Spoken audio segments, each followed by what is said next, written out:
With that, we begin our special coverage of the United Nations General Assembly in New York City. The United Nations is marking its 80th anniversary as the global community grapples with major challenges, from the wars in the Middle East and Ukraine to the escalating threat of climate change.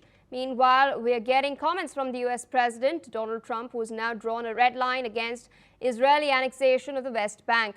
Speaking ahead of Israeli Prime Minister Benjamin Netanyahu's address to the UNGA, Trump has stated that he will not allow Israel to move forward with their annexation plans. In fact, in order to help us understand these developments, I'm joined by our correspondent Thomas Portes, who's currently in New York City. We had the opportunity to catch up with him earlier as well.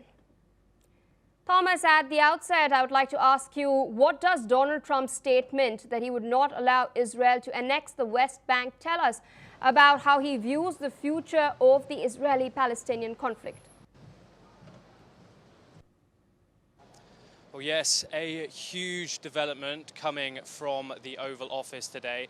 As we stand here in New York, as the third day of the UNGA comes to a close, Donald Trump has said that he will not allow Israel to annex the West Bank, which some critics of the Israeli government has said that has been in their plan all along.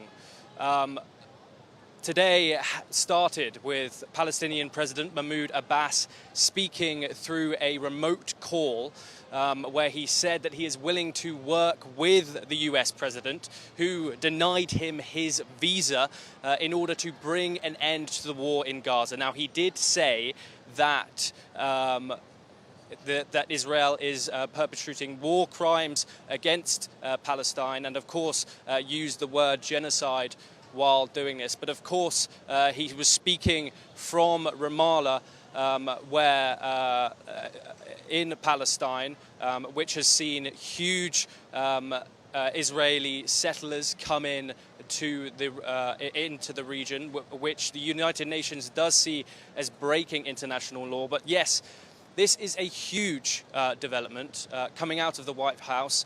Donald Trump possibly backing the Palestinian movement and saying that he will not, in fact, allow Benjamin Netanyahu's government to annex the West Bank. Indeed, and Thomas, could you explain us a little bit about the background about the alleged plans for Israel to annex the West Bank? Well, of course, this comes as the war in Gaza is reaching its second year now, come October the 7th, where Hamas attacked Israel, killing over 1,000 Israelis and taking over 200 people hostage. This was a fundamental event that has started this war. However, the images coming out of the Gaza Strip and the ongoing conflict has now left over 63,000 Palestinians dead, which has led to global condemnation towards the Israeli government. However, multiple vetoes in the United Nations Security Council solely from the United States. However, this is a breakthrough when it comes to Donald Trump acknowledging that perhaps Benjamin Netanyahu's actions and vision of a quote-unquote greater Israel is one step too far for him and his government. This also comes after Finance Minister Bezalel Smotrich, many of whom see as an extreme far-right member of his government, approved an E1 expansion plan of settlements in the West Bank, which would effectively split the territory in two, ending the idea of a Palestinian state, which Mahmoud Abbas in his speech today said was, at the end of the day, the end goal here. Well, of course, this is a huge development, Donald Trump stating this, and we will, of course, bring you all the updates as soon as we get them. And Thomas, speaking of Netanyahu, how significant are Trump's talks with the Israeli Prime Minister on Gaza, and what might this signal about his broader approach to the conflict in the Middle East?